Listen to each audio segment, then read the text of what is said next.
कौशाम्बी में एक घटना हुई जिसको लेकर आज आपने एडीजी से बैठक की है, क्या कुछ बातें हुई, क्या निर्णय हुआ? इस इलाके के सबसे बड़े अधिकारी एडीजी को बुला करके समाज के साथ एक मीटिंग कराई है उनकी ओपन, जिसमें जिनके हमारे समाज के पास जो जो एविडेंस थे वो उन्होंने बताए और वो क्या चाहते हैं। तो पहला उनके साथ मैं अपने को संबद्ध करते हुए कहना चाहता हूं कि इसकी जांच एसआईटी से हो, जिससे नीरशीर विवेचना हो। नंबर 2 बात यह है कि भूप नारायण पाल जो प्रधान को मुख्य मुलजिम बनाया गया है, वो घटना के समय पानीपत में थे, तो उनकी मोबाइल की सीडीआर और सीसीटीवी की एविडेंस के आधार पर उनका नाम निकाला जाए। जो कौशाम्बी पुलिस ने उसका इनाम घोषित किया है, वो उसके लिए उनको माफी भी मांगनी चाहिए और विड्रॉ करना चाहिए। तीसरी बात है पीड़िता का पुनर्चिकित्सीय परीक्षण हो जाए। नंबर 4 ये है कि 164 के बयान किस परिस्थिति में उन्होंने दिए हैं, 8 साल की बच्ची है, तो उसके लिए तो खैर कोर्ट में जाएंगे और पीड़ित घर को सुरक्षा प्रदान की जाए और न्याय किया जाए। मैं जो मुख्य बात कहना चाह रहा हूं कि सत्ता पक्ष या विपक्ष किसी के प्रेशर में नहीं आना, और कितना ही बड़ा कोई मंत्री हम केंद्र के हैं, कोई राज्य का है, उसके अनुसार इन्वेस्टिगेशन प्रभावित नहीं होनी चाहिए। हमें न्याय चाहिए, न्याय मांगने के लिए आए। इस घटना को लेकर अखिलेश ने ट्वीट किया, उन्होंने कहा कि ये जो 2 मुख्यमंत्री हैं, उप मुख्यमंत्री हैं, ये आपस में लोगों को भिड़ाने का काम कर रहे हैं। नहीं, दोनों उप मुख्यमंत्री और मुख्यमंत्री उत्तर प्रदेश को उत्तम प्रदेश बनाने में लगे हुए हैं, सर्वांगीण विकास कर रहे हैं। इस घटना का तो खेद है ही, लेकिन कानून व्यवस्था का ये योगी जी का कार्यकाल उत्तर प्रदेश के इतिहासों का स्वर्ण युग है। अखिलेश यादव जी को अगर आप सुनवा सको तो मैं फिरोजाबाद, आगरा, एटा, मथुरा, अलीगढ़, मैनपुरी की राजनीति करता हूँ, एटाबादी करता तो पूरे यूपी की हूँ, पूरे देश की। उनकी सरकार में लड़का जब तक स्कूल से घर नहीं आ जाता था तो माँ दरवाजे पे खड़ी रहती थी कि कहीं बच्चे का अपहरण तो नहीं हो गया। रात में खेतों में पानी नहीं लगाते थे, किडनैप होता था। व्यापारी अपने नियत समय से घर आने में अगर आधा घंटा लेट हो जाता था तो पत्नी सोचती थी थैला तो नहीं छिन गया, कहीं गोली तो नहीं लग गई। जमीनों पर कब्जे हुआ करते थे, लोगों को बाउंड्री करनी पड़ती थी, और इसके अलावा हर प्रकार की भर्ती में वहां से एक सूची आया करती थी, उसके अनुसार एक जाति विशेष और जिले विशेष के लोग ही भर्ती होते थे। हमारे बच्चे 64 इंच के सीने वाले सड़कों पर दौड़ते हुए बूढ़े हो गए। वो भर्ती देख पाए लेकिन नहीं हो पाया, तो वो अपना कार्यकाल याद करें। इसीलिए 14 में उनको बाहर किया गया, 17 में बाहर किया गया, 19 में बाहर हुए और 22 में बाहर हुए। 24 में दुश्मन का दुश्मन हमारे दोस्त के सिद्धांत पर सब लोग एक होकर के मोदी जी को रोकने का प्रयास किया है, लेकिन इसके बावजूद भी बहुमत की सरकार हम लोगों ने बनाई है। आपने उनको ट्विटर पर ट्विटर पर हाँ, निसंदेह मुलायम सिंह यादव धरती पुत्र थे। अगर वो जिंदा होते तो कौशाम्बी जरूर आते, सरकार में होते तो कार्रवाई भी होती और विपक्ष में होते आते। उनके पुत्र ट्विटर पुत्र हैं, वहां बैठे बैठे घर में पैर हिलाते हुए ट्वीट कर देते हैं, और उसके बाद उनके ट्वीट पर आप लोग मेरे से बयान लेते हैं, क्योंकि मैं उनसे 2009 की लोकसभा लड़ गया, फिर उनकी पत्नी डिम्पल से लड़ा, फिर उनके भाई अक्षय से लड़ा, और ये भी करहल में 2-2 हाथ हम लोग करके आए हैं। तो उनके ट्वीट का जवाब देश भर के लोग मेरे से पूछते हैं। सरकार ने 11 साल बेमिसाल स्वर्णिम किस तरह से देखा?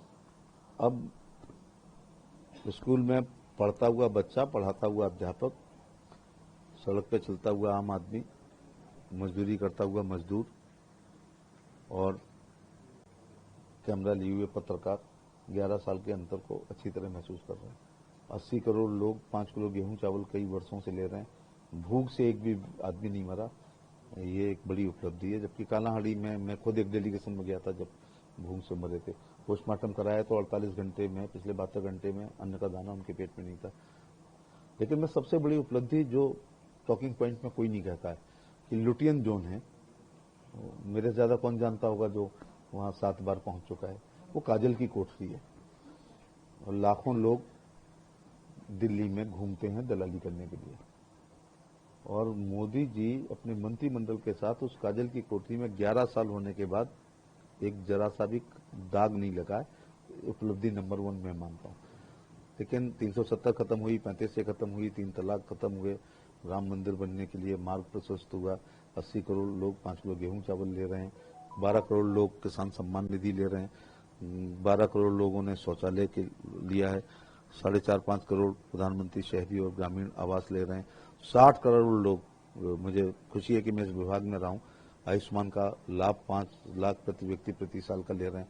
अब तो बहुत अच्छा कर दिया है कि आम आदमी हो या टाटा बिरला डालमिया अडानी या अंबानी हो, यदि वो 70 साल के हो गए हैं तो उनका आयुष्मान कार्ड बन जाएगा, तो उनका इलाज होगा। 70 साल पुराना मॉडल जब भी जाता है कहीं तो उसमें कुछ न कुछ कमियां निकलती हैं, तो ये बहुत बड़ी बात मोदी जी ने किया है। यह अलग बात है कि उसमें गरीबी भी आधार है, 2011 की गणना, आयुष्मान उज्ज्वला का कार्ड हो अथवा अंत्योदय कार्ड हो अथवा ई लेबर कार्ड हो। उत्तर प्रदेश के मुख्यमंत्री का धन्यवाद कि राशन कार्ड में 6 हो तो बन रहा है, यूपी अलग है, लेकिन 70 साल का नियम बना करके, जरूरी नहीं है 35 साल का व्यक्ति बीमार हो, लेकिन 70 साल वाले की तो किडनी, लिवर, हार्ट में कहीं ना कहीं थोड़ा डेंट हो जाता है, तो ये बड़ा काम किया है ये 11 साल। और सबसे बड़ी बात है कि 2047 में मुझे नहीं लगता हम लोग जिंदा रहेंगे, लेकिन 2047 में भारत जब अपनी आज़ादी के 100 साल मनाएगा तो ये सुपर पावर होगा, विश्व गुरु होगा, नंबर 1 इकोनॉमी होगी। बल्कि मैं अपनी भाषा में कहता हूं कि हमारी थोड़ी बहुत विश्व की राजनीति में हमारी दादागिरी चलेगी, और ऐसा तब होगा जब 11 साल से विकसित भारत की नींव में मोदी जी ने 11 इतने बढ़िया बजट रखे हैं कि हमारी नींव मजबूत हो गई है। आने वाली सरकारें भविष्य में जो भी आएंगी उनके ऊपर जिम्मेदारी होगी, तो जो मापदंड बन गया उससे ऊपर ही उनको काम करना पड़ेगा। एक आखिरी प्रश्न, सरकार ने जो 11 साल पूर्ण किए उसको लेकर राहुल गांधी हो या अखिलेश, इन पर लगातार हमला जारी। राहुल गांधी का कहना है कि सरकार सिर्फ 47 का सपना दिखा रही है। 47 जो अगर भारत को विश्व गुरु, विकसित राष्ट्र, सुपर पावर का सपना दिखा रही है तो गलत सपना नहीं है। इसके लिए तो राहुल गांधी को भी, अब उनने तो शादी नहीं की है तो संभवतः उनके नाती पंती नहीं देख पाएंगे, लेकिन अखिलेश यादव के ग्रैंडसन, मेरे ग्रैंडसन तो देखेंगे, और आपके भी। 2047 में जब हम होंगे तो ये सुपर पावर होगा।